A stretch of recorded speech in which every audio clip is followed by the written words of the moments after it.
It was late summer and close to dark when the call came in to emergency services that a group of floaters here on the Jefferson River in southwest Montana were attacked by otters and needed assistance. And Montana State Highway Patrol Trooper Barb Armstrong didn't hesitate to jump into action.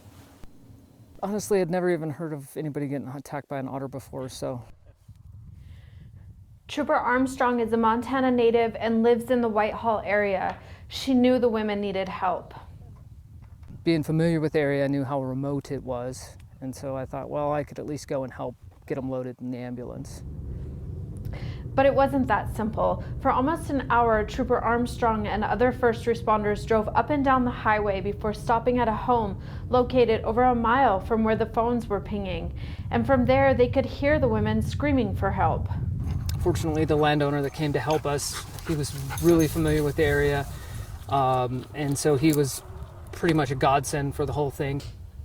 She set off with an EMT, the landowner, and his dog as dusk set in. Along the railroad tracks about 10 feet above the river, they encountered the first woman who was walking out to find help.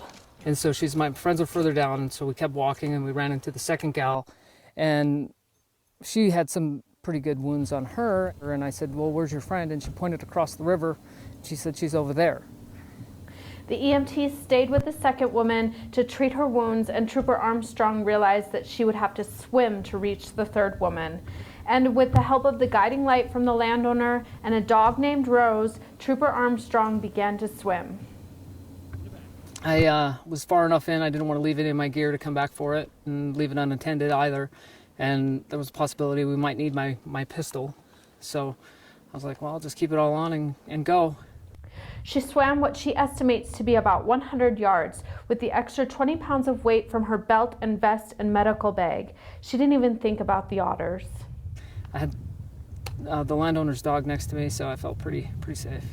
When I got about, I would guess, 80, 90 yards across it, I was getting pretty fatigued. Then Armstrong's foot touched the bottom, and after scrambling up an embankment, she finally reached the injured floater.